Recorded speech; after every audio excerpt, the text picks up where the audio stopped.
ମାନେ ମୁଁ ଆଜି ତୁମମାନଙ୍କ ପାଖରେ ଏକ ସୁନ୍ଦର ଓଡ଼ିଆ ଗପ କହିବାକୁ ଯାଉଛି। ଗପଟିର ନାଁ ଦଳର ବଳ।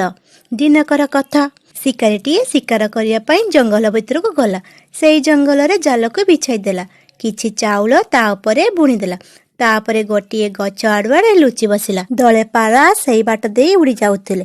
ତଳେ ଚାଉଳକୁ ଦେଖି ସେମାନଙ୍କର ଲୋଭ ହେଲା, କିନ୍ତୁ ପାରା ରାଜା ଚାଉଳ ଖାଇବାକୁ ମନା କଲା, ଆଉ କହିଲା, ଚାଉଳ ଖାଇବାକୁ ଲୋଭ କର ନାହିଁ। ଶିକାରୀ ଆମକୁ ଧରିବାକୁ ଜାଲ ବିଛାଇଛି, ନହେଲେ ଘଞ୍ଚ ଜଙ୍ଗଲ ଭିତରକୁ ଚାଉଳ କେମିତି ଆସିବ?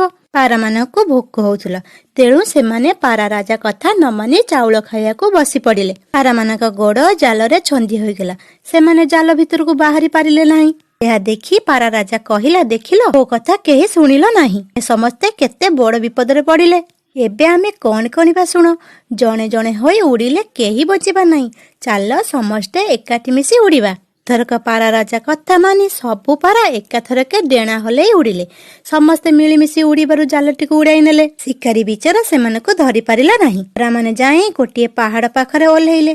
ପାରା ରାଜାର ସାଙ୍ଗ ମୂଷା ସେତରେ ଗାତ କରି ରହୁଥିଲା। ପାରା ରାଜା ତାକୁ ଡାକିଲା। ପାରା ରାଜାର ଡାକ ଶୁଣି ମୂଷା ବାହାରକୁ ଆସିଲା। ମୂଷା ତାର ମୁନିଆ ଦାନ୍ତରେ ଡାଲଟିକୁ ଟିକି ଟିକି କରି କାଟିଦେଲା। ପାରାମାନେ ଜାଲରୁ ଖସିଗଲେ। ମୂଷା ଉପକାର କରିଥିବାରୁ ତାକୁ ଧନ୍ୟବାଦ ପାରାମାନେ ଦେଲେ। ପିଲାମାନେ, ଏ ଗପରୁ କଣ ଶିଖିଲ? ସର୍ବଦା ବଡ଼ମାନଙ୍କ କଥା